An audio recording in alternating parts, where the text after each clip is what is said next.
श्रीलक्ष्मीनृसिंहाष्टोत्तरशतनामस्तोत्रम्। नारसिंहो महासिंहो दिव्यसिंहो महाबलः, उग्रसिंहो महादेवस्तम्भजश्चोग्रलोचनः, रौद्रः सर्वाद्भुतः श्रीमान् योगानन्दस्त्रिविक्रमः, हरिः कोलाहलश्चक्रे विजयो जयवर्धनः, पञ्चाननः परब्रह्म चाघोरो घोरविक्रमः, ज्वलन्मुखो ज्वालमाली महाज्वालो महाप्रभुः, निटीलाक्षः सहस्राक्षो दुर्निरीक्षः प्रतापनः, महादृष्टायुधः प्राज्ञश्चण्डकोऽपि सदाशिवः, हिरण्यकशिपुध्वंसी दैत्यदानवभञ्जनः, गुणभद्रो महाभद्रो बलभद्रः सुभद्रकः, करालो विकरालश्च विकर्ता सर्वकर्तृकः, संसुमारस्त्रिलोकात्मा ईशः सर्वेश्वरो विभुः, भैरवाडम्बरो दिव्यश्चाच्युतः कविमाधवः, अधोक्षरोऽक्षरः सर्वो वनमाली वरप्रदः, विश्वम्भरोद्भुतो भव्यः श्रीविष्णुपुरुषोत्तमः, अनघास्त्रो नखास्त्रश्च सूर्यज्योतिः सुरेश्वरः, सहस्रबाहु सर्वज्ञः सर्वसिद्धिप्रदायकः, वज्रदृष्टो वज्रनखो महानन्दः परन्तपः, सर्वयन्त्रैकरूपश्च सर्वयन्त्रविदारणः, सर्वतन्त्रात्मको व्यक्तः सुव्यक्तो भक्तवत्सलः, वैशाखशुक्लभूतोत्थः शरणागतवत्सलः, उदारकीर्तिपुण्यात्मा महात्मा चण्डविक्रमः, वेदत्रयप्रपूज्यश्च भगवान् परमेश्वरः, श्रीवत्साङ्कः श्रीनिवासो जगद्व्यापी जगन्मयः, जगत्पालो जगन्नाथो महाकायो तिरूपभृत्, परमात्मा परं ज्योतिर्निर्गुणश्चन्द्रकेसरी, परतत्त्वं परं धामं सच्चिदानन्दविग्रहः, लक्ष्मीनृसिंहसर्वात्मा धीर प्रह्लादपालकः, इदं लक्ष्मीनृसिंहस्य नाम्ना अष्टोत्तरं शतं, त्रिसन्ध्यं यः पठेत् भक्त्या सर्वाभीष्टमवाप्नोति। नारसिंहो महासिंहो दिव्यसिंहो महाबलः, उग्रसिंहो महादेवस्तम्भजश्चोग्रलोचनः, रौद्रः सर्वाद्भुतः श्रीमान् योगानन्दस्त्रिविक्रमः, हरिः कोलाहलश्चक्रे विजयो जयवर्धनः, पञ्चाननः परब्रह्म चाघोरो घोरविक्रमः, ज्वलन्मुखो ज्वालमाली महाज्वालो महाप्रभुः, निटीलाक्षः सहस्राक्षो दुर्निरीक्षः प्रतापनः, महादृष्टायुधः प्राज्ञश्चण्डकोऽपि सदाशिवः, हिरण्यकशिपुध्वंसी दैत्यदानवभञ्जनः, गुणभद्रो महाभद्रो बलभद्रः सुभद्रकः, करालो विकरालश्च विकर्ता सर्वकर्तृकः, संसुमारस्त्रिलोकात्मा ईशः सर्वेश्वरो विभुः, भैरवाडम्बरो दिव्यश्चाच्युतः कविमाधवः, अधोक्षरोऽक्षरः सर्वो वनमाली वरप्रदः, विश्वम्भरोद्भुतो भव्यः श्रीविष्णुपुरुषोत्तमः, अनघास्त्रो नखास्त्रश्च सूर्यज्योतिः सुरेश्वरः, सहस्रबाहु सर्वज्ञः सर्वसिद्धिप्रदायकः, वज्रदृष्टो वज्रनखो महानन्दः परन्तपः, सर्वयन्त्रैकरूपश्च सर्वयन्त्रविदारणः, सर्वतन्त्रात्मको व्यक्तः सुव्यक्तो भक्तवत्सलः, वैशाखशुक्लभूतोत्थः शरणागतवत्सलः, उदारकीर्तिपुण्यात्मा महात्मा चण्डविक्रमः, वेदत्रयप्रपूज्यश्च भगवान् परमेश्वरः,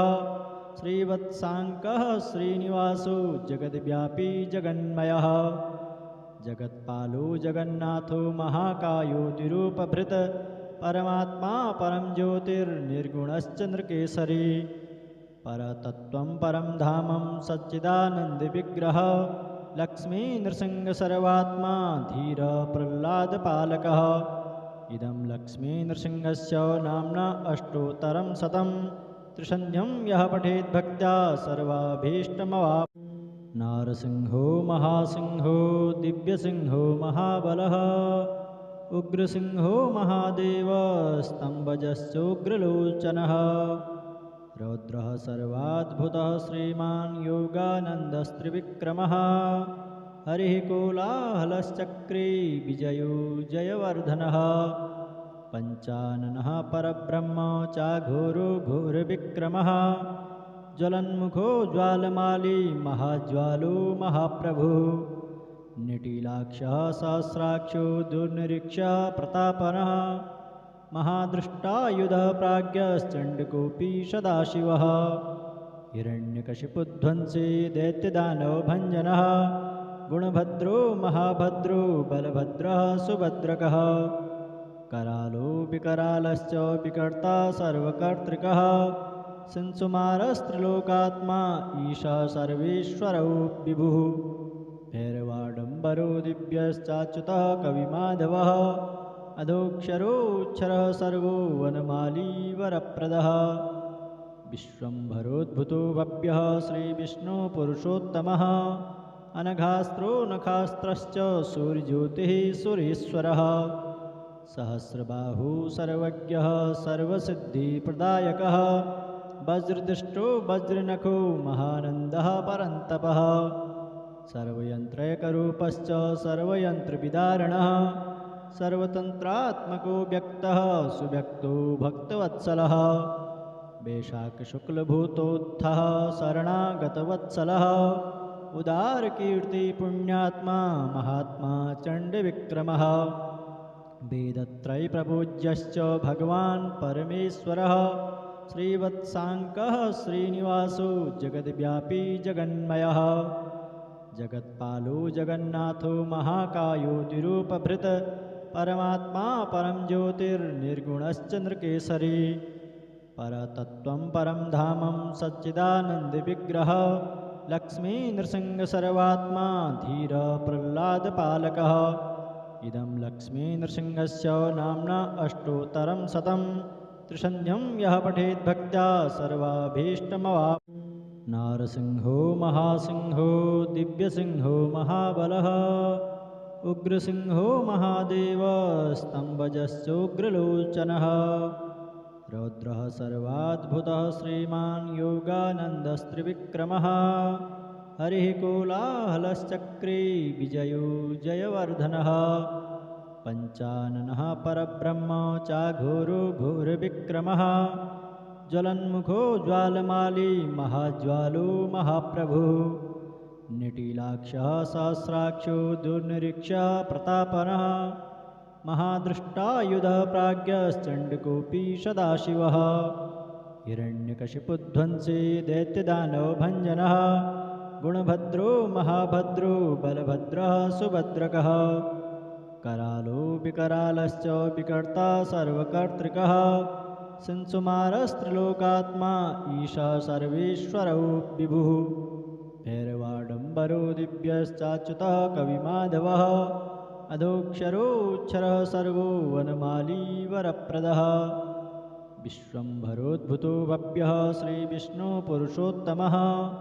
अनघास्त्रो नखास्त्रश्च सूर्यज्योतिः सुरेश्वरः सहस्रबाहु सर्वज्ञः सर्वसिद्धिप्रदायकः वज्रदृष्टो वज्रनखो महानन्दः परन्तपः सर्वयन्त्रैकरूपश्च सर्वयन्त्रविदारणः सर्वतन्त्रात्मको व्यक्तः सुव्यक्तो भक्तवत्सलः वैशाखशुक्लभूतोत्थः शरणागतवत्सलः उदारकीर्तिपुण्यात्मा महात्मा चण्डविक्रमः वेदत्रयप्रपूज्यश्च भगवान् परमेश्वरः श्रीवत्साङ्कः श्रीनिवासो जगद्व्यापी जगन्मयः जगत्पालो जगन्नाथो महाकायो तिरूपभृत परमात्मा परं ज्योतिर्निर्गुणश्च नृकेसरी परतत्त्वं परं धामं सच्चिदानन्दविग्रहः लक्ष्मीनृसिंहसर्वात्मा धीर प्रह्लादपालकः इदं लक्ष्मीनृसिंहस्य नाम्ना अष्टोत्तरं शतं त्रिसन्ध्यं यः पठेत् भक्त्या सर्वाभीष्टमवाप्नोति। नारसिंहो महासिंहो दिव्यसिंहो महाबलः उग्रसिंहो महादेव स्तम्भजश्चोग्रलोचनः रौद्रः सर्वाद्भुतः श्रीमान् योगानन्दस्त्रिविक्रमः हरिः कोलाहलश्चक्रे विजयो जयवर्धनः पञ्चाननः परब्रह्म चाघोरो घोरविक्रमः ज्वलन्मुखो ज्वालमाली महाज्वालो महाप्रभुः निटीलाक्षः सहस्राक्षो दुर्निरीक्षः प्रतापनः महादृष्टायुधः प्राज्ञश्चण्डकोऽपि सदाशिवः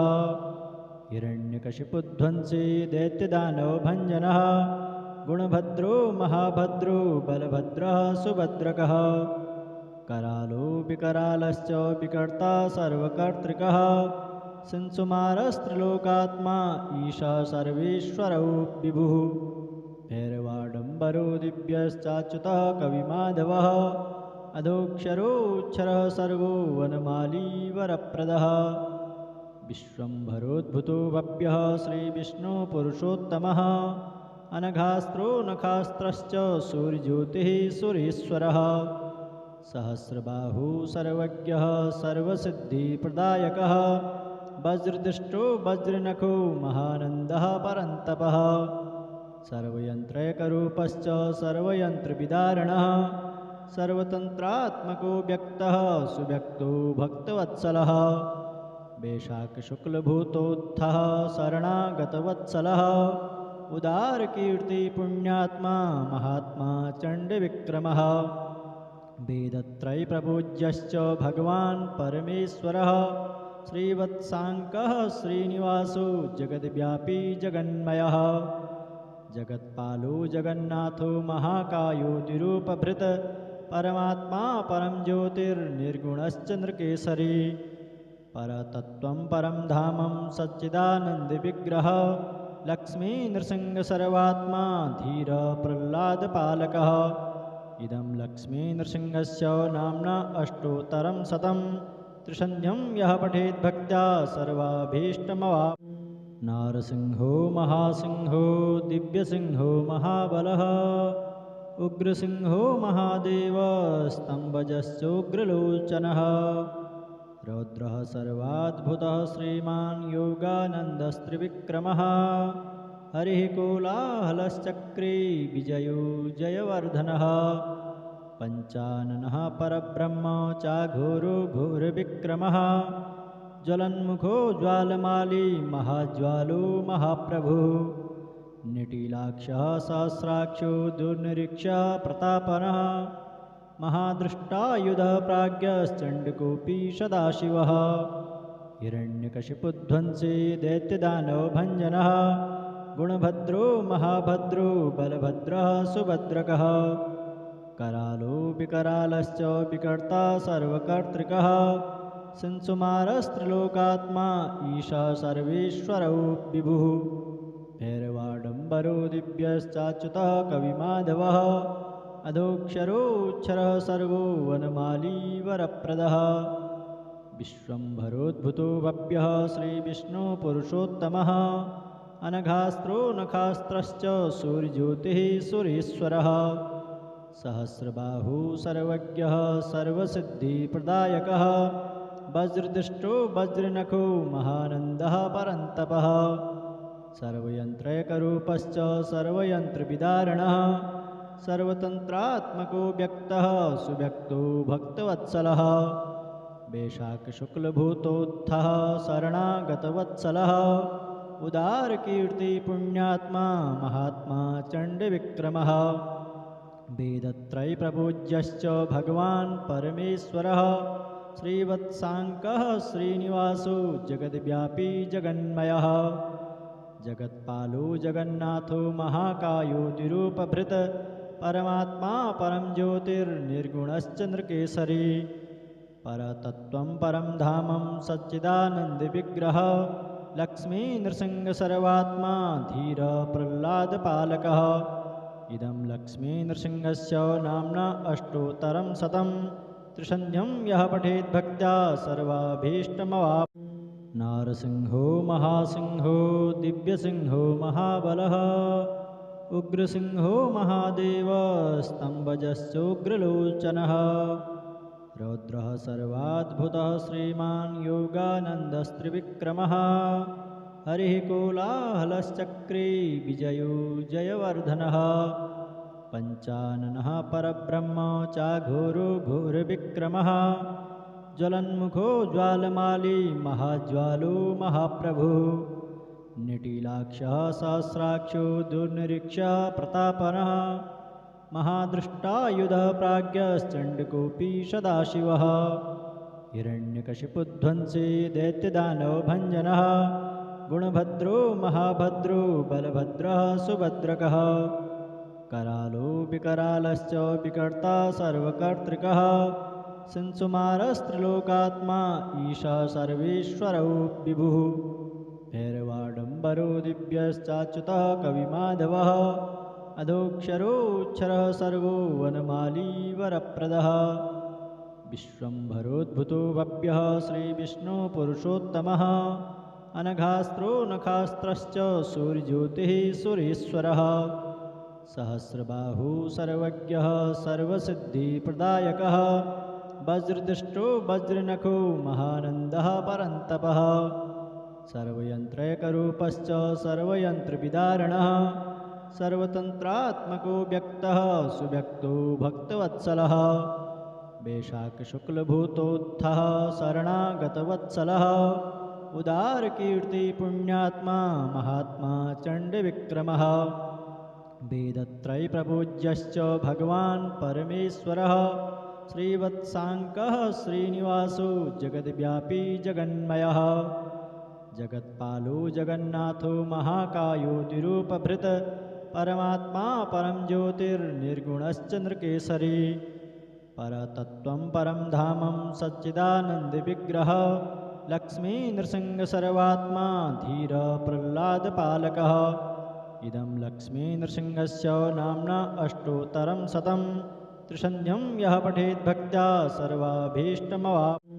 नारसिंहो महासिंहो दिव्यसिंहो महाबलः उग्रसिंहो महादेव स्तम्भजश्चोग्रलोचनः रौद्रः सर्वाद्भुतः श्रीमान् योगानन्दस्त्रिविक्रमः हरिः कोलाहलश्चक्रे विजयो जयवर्धनः पञ्चाननः परब्रह्म चाघोरो घोरविक्रमः ज्वलन्मुखो ज्वालमाली महाज्वालो महाप्रभुः निटीलाक्षः सहस्राक्षो दुर्निरीक्षः प्रतापनः महादृष्टायुधः प्राज्ञश्चण्डकोऽपि सदाशिवः हिरण्यकशिपुध्वंसी दैत्यदानवभञ्जनः गुणभद्रो महाभद्रो बलभद्रः सुभद्रकः करालो विकरालश्च विकर्ता सर्वकर्तृकः संसुमारस्त्रिलोकात्मा ईशा सर्वेश्वरौ विभुः भैरवाडम्बरो दिव्यश्चाच्युतः कविमाधवः अधोक्षरोऽक्षरः सर्वो वनमाली वरप्रदः विश्वम्भरोद्भुतो भव्यः श्रीविष्णुपुरुषोत्तमः अनघास्त्रो नखास्त्रश्च सूर्यज्योतिः सुरेश्वरः सहस्रबाहु सर्वज्ञः सर्वसिद्धिप्रदायकः वज्रदृष्टो वज्रनखो महानन्दः परन्तपः सर्वयन्त्रैकरूपश्च सर्वयन्त्रविदारणः सर्वतन्त्रात्मको व्यक्तः सुव्यक्तो भक्तवत्सलः वैशाखशुक्लभूतोत्थः शरणागतवत्सलः उदारकीर्तिपुण्यात्मा महात्मा चण्डविक्रमः वेदत्रयप्रपूज्यश्च भगवान् परमेश्वरः श्रीवत्साङ्कः श्रीनिवासो जगद्व्यापी जगन्मयः जगत्पालो जगन्नाथो महाकायो तिरूपभृत परमात्मा परं ज्योतिर्निर्गुणश्चन्द्रकेसरी परतत्त्वं परं धामं सच्चिदानन्दविग्रह लक्ष्मीनृसिंहसर्वात्मा धीर प्रह्लादपालकः इदं लक्ष्मीनृसिंहस्य नाम्ना अष्टोत्तरं शतं त्रिसन्ध्यं यः पठेत् भक्त्या सर्वाभीष्टमवाप्नोति। नारसिंहो महासिंहो दिव्यसिंहो महाबलः उग्रसिंहो महादेव स्तम्भजश्चोग्रलोचनः रौद्रः सर्वाद्भुतः श्रीमान् योगानन्दस्त्रिविक्रमः हरिः कोलाहलश्चक्रे विजयो जयवर्धनः पञ्चाननः परब्रह्म चाघोरो घोरविक्रमः ज्वलन्मुखो ज्वालमाली महाज्वालो महाप्रभुः निटीलाक्षः सहस्राक्षो दुर्निरीक्षः प्रतापनः महादृष्टायुधः प्राज्ञश्चण्डकोऽपि सदाशिवः हिरण्यकशिपुध्वंसी दैत्यदानवभञ्जनः गुणभद्रो महाभद्रो बलभद्रः सुभद्रकः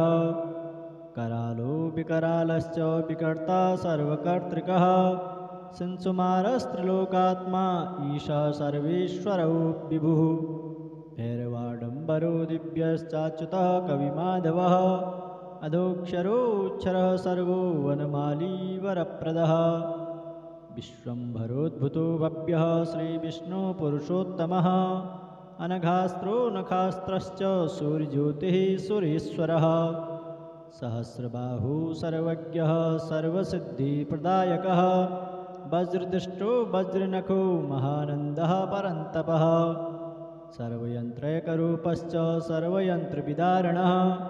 सर्वतन्त्रात्मको व्यक्तः सुव्यक्तो भक्तवत्सलः वैशाखशुक्लभूतोत्थः शरणागतवत्सलः उदारकीर्तिपुण्यात्मा महात्मा चण्डविक्रमः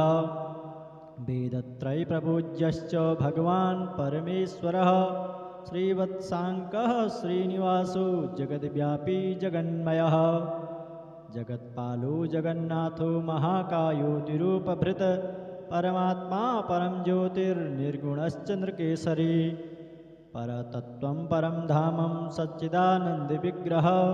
लक्ष्मीनृसिंहसर्वात्मा धीर प्रह्लादपालकः इदं लक्ष्मीनृसिंहस्य नाम्ना अष्टोत्तरं शतं त्रिसन्ध्यं यः पठेत् भक्त्या सर्वाभीष्टमवाप्नोति।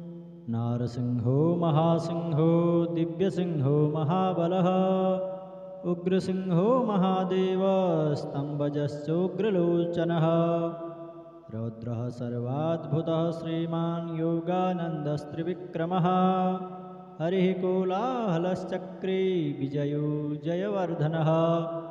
पञ्चाननः परब्रह्म चाघोरो घोरविक्रमः ज्वलन्मुखो ज्वालमाली महाज्वालो महाप्रभुः निटीलाक्षः सहस्राक्षो दुर्निरीक्षः प्रतापनः महादृष्टायुधः प्राज्ञश्चण्डकोऽपि सदाशिवः हिरण्यकशिपुध्वंसी दैत्यदानवभञ्जनः गुणभद्रो महाभद्रो बलभद्रः सुभद्रकः करालो विकरालश्च विकर्ता सर्वकर्तृकः संसुमारस्त्रिलोकात्मा ईशा सर्वेश्वरो विभुः भैरवाडम्बरो दिव्यश्चाच्युतः कविमाधवः अधोक्षरोऽक्षरः सर्वो वनमाली वरप्रदः विश्वम्भरोद्भुतो भव्यः श्रीविष्णुपुरुषोत्तमः अनघास्त्रो नखास्त्रश्च सूर्यज्योतिः सुरेश्वरः सहस्रबाहु सर्वज्ञः सर्वसिद्धिप्रदायकः वज्रदृष्टो वज्रनखो महानन्दः परन्तपः सर्वयन्त्रैकरूपश्च सर्वयन्त्रविदारणः सर्वतन्त्रात्मको व्यक्तः सुव्यक्तो भक्तवत्सलः वैशाखशुक्लभूतोत्थः शरणागतवत्सलः उदारकीर्तिपुण्यात्मा महात्मा चण्डविक्रमः वेदत्रयप्रपूज्यश्च भगवान् परमेश्वरः श्रीवत्साङ्कः श्रीनिवासो जगद्व्यापी जगन्मयः जगत्पालो जगन्नाथो महाकायो तिरूपभृत परमात्मा परं ज्योतिर्निर्गुणश्च नृकेसरी परतत्त्वं परं धामं सच्चिदानन्दविग्रहः लक्ष्मीनृसिंहसर्वात्मा धीर प्रह्लादपालकः इदं लक्ष्मीनृसिंहस्य नाम्ना अष्टोत्तरं शतं त्रिसन्ध्यं यः पठेत् भक्त्या सर्वाभीष्टमवाप्नोति। नारसिंहो महासिंहो दिव्यसिंहो महाबलः उग्रसिंहो महादेव स्तम्भजश्चोग्रलोचनः रौद्रः सर्वाद्भुतः श्रीमान् योगानन्दस्त्रिविक्रमः हरिः कोलाहलश्चक्रे विजयो जयवर्धनः पञ्चाननः परब्रह्म चाघोरो घोरविक्रमः ज्वलन्मुखो ज्वालमाली महाज्वालो महाप्रभुः निटीलाक्षः सहस्राक्षो दुर्निरीक्षः प्रतापनः महादृष्टायुधः प्राज्ञश्चण्डकोऽपि सदाशिवः हिरण्यकशिपुध्वंसी दैत्यदानवभञ्जनः गुणभद्रो महाभद्रो बलभद्रः सुभद्रकः करालो विकरालश्च विकर्ता सर्वकर्तृकः संसुमारस्त्रिलोकात्मा ईशः सर्वेश्वरो विभुः भैरवाडम्बरो दिव्यश्चाच्युतः कविमाधवः अधोक्षरोऽक्षरः सर्वो वनमाली वरप्रदः विश्वम्भरोद्भुतो भव्यः श्रीविष्णुपुरुषोत्तमः अनघास्त्रो नखास्त्रश्च सूर्यज्योतिः सुरेश्वरः सहस्रबाहु सर्वज्ञः सर्वसिद्धिप्रदायकः वज्रदृष्टो वज्रनखो महानन्दः परन्तपः सर्वयन्त्रैकरूपश्च सर्वयन्त्रविदारणः सर्वतन्त्रात्मको व्यक्तः सुव्यक्तो भक्तवत्सलः वैशाखशुक्लभूतोत्थः शरणागतवत्सलः उदारकीर्तिपुण्यात्मा महात्मा चण्डविक्रमः वेदत्रयप्रपूज्यश्च भगवान् परमेश्वरः श्रीवत्साङ्कः श्रीनिवासो जगद्व्यापी जगन्मयः जगत्पालो जगन्नाथो महाकायो तिरूपभृत् परमात्मा परं ज्योतिर्निर्गुणश्च नृकेसरी परतत्त्वं परं धामं सच्चिदानन्दविग्रहः लक्ष्मीनृसिंहसर्वात्मा धीरप्रह्लादपालकः इदं लक्ष्मीनृसिंहस्य नाम्ना अष्टोत्तरं शतं त्रिसन्ध्यं यः पठेद्भक्त्या सर्वाभीष्टमवाप्नोति।